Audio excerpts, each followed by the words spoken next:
was in the month of April 1994. As Siforo was a 20-year-old girl at the time, her parents had sent her to pick up firewood and to come back quickly. Siforo quickly rushed through the forest on the hill across from home, where they usually collect firewood. In that forest there was a deep hole. It was in a place known as Gikuku. Many Tutsi were killed and thrown into that hole. When Siforo arrived, she saw what her eyes had never seen. The baby had been thrown at the edge of the hole with baby swaddles next to it. When I arrived near the hole, I saw a baby. I could no longer collect firewood. Instead, I chose to carry the baby with its baby saddles on my back and took it home. It looked very skinny to a point it could no longer cry, and its lips were extremely dry. I think it was 2 or 3 months old because it was very tiny. Instead of rushing home with the wood she was sent to bring, Siforo came back home with a baby. Could this have caused problems in the family?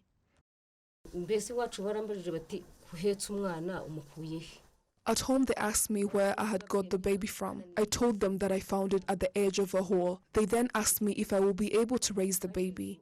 They didn't scold me. Instead, they supported me by giving me milk. My brother was among the perpetrators during the genocide. He couldn't dare touch the baby.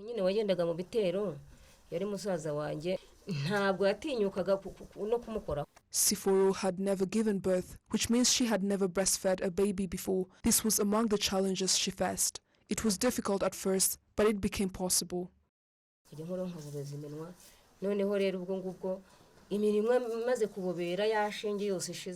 At first, I tried breastfeeding it, and because nothing was coming out, the baby could cry. My breasts became sore out of trying. By God's grace, a few days, they started producing milk. I continued breastfeeding it and feeding it with porridge, and with time, it got used to it. She grew up and discovered her auntie, who came and took her.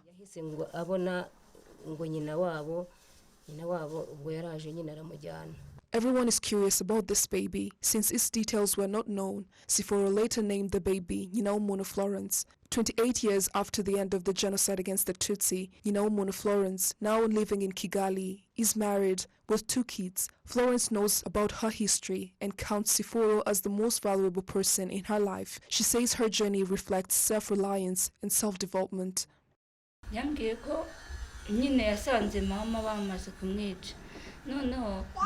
She told me that at the time, when she picked me, my mom had just been killed. I consider her as a valuable person because while her brothers were genocide perpetrators, she could have killed me, but she chose instead to rescue me. The fact that I was rescued, a baby, and am now a mother of 2 makes me happy. On one part, I used to feel sad, but now I don't feel bad anymore. I have a shop. I sell spare parts.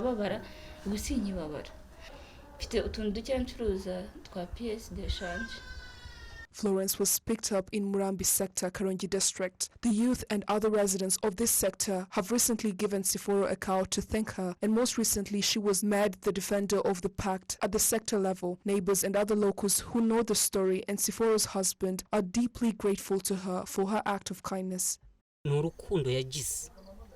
was an act of love and kindness. It's a testimony for me as well, even though at the time we were only neighbors. It serves as an example to me to always do good.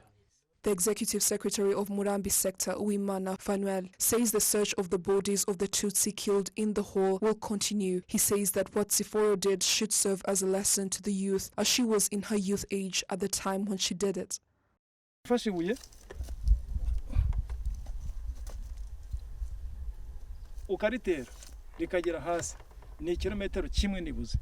When you throw a stone in the hole, it sounds like it's a kilometer deep. As we search for remains in other cells and villages, we also search here. What she did is heroic. We encourage the youth to do heroic acts, just like she did.